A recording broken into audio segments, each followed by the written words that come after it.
Well, it's because they really haven't been keen to change the system. You see, we've been having a lot of inconsistencies and a lot of inconsiderations about what we can do for the sports, especially like now in the stadium. You've seen what has happened to Nyayo Stadium. Surely.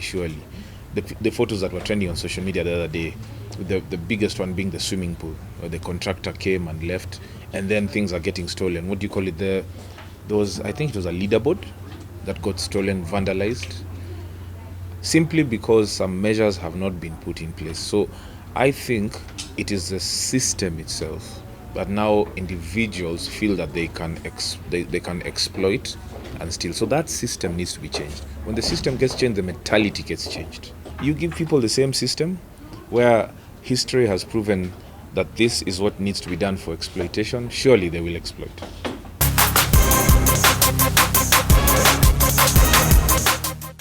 But yes, of course, because the results speak for themselves. Yeah, results are everything.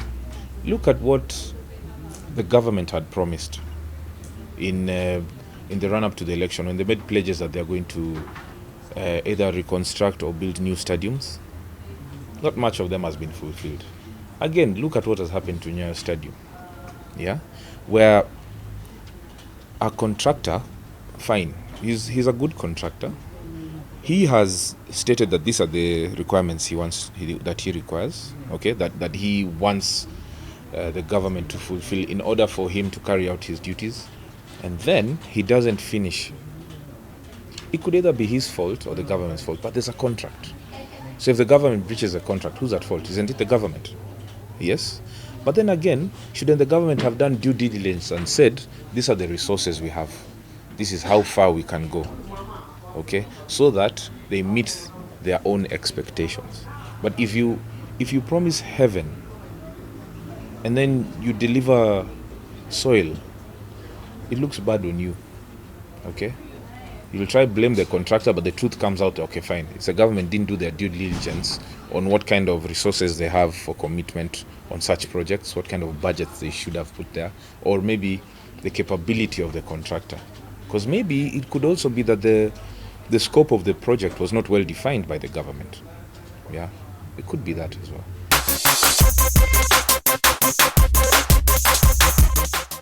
I don't think sports is a priority, because when this administration came into office in 2013, they said they're actually going to build 6 stadiums. And up to now, 6 years down the line, there's no stadium which has been built, is in the process of being built, and we don't even know if it's ever going to be completed. So let's even start from the basics. They've not even built a stadium yet.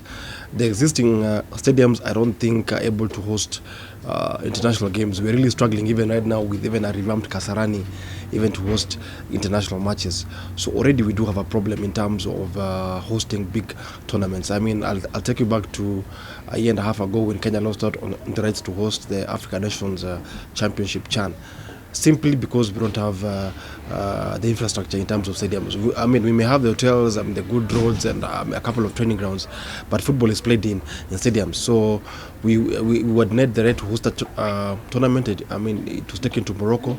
So that just shows you where sports lies in terms of priority for this government. I don't think it's been given the right status, because if we're really a sporting nation, by the way, we should have, at least at the bare minimum, built even one stadium, at least to show that we have actually done something. But if you go across almost all the counties, with probably the exception of Kakamega, which has the Bukungu Stadium, it's not looking very good, because even right now as we speak, most of the Kenya Premier League matches are not even being played in Nairobi. Teams are going to far-flung areas to play their games in Meru, in Narok, in Kisumu, and those stadiums really don't meet the threshold to host an international match. So we've got a lot to do, and I think the government needs to wake up from its slumber and build those stadiums as fast as they can, because we're probably going to go into another election cycle in 2022 with the same old tired promises of building stadiums, and it's the youth of Kenya suffering. Because if you go to the North Rift, which is or to the Rift Valley, which is purely an athletics zone, Most of those athletes are complaining. They've got no venues to train. They're running on roads, and roads, of course, are not marked. Specifically for training. You're now competing with cars, with hand carts, with animals, and what they're just saying, just give us a place whereby we can train. I'll give you an example. If you look at, if you go to E10, you've got the Cameroon Stadium. They went there, did some work on it. They have dug trenches, and they left it at that. So surely, where are athletes going to train? And the same, I think, is also being played out in places like Eldoret, being played out in places like Nandi. So that's only athletics.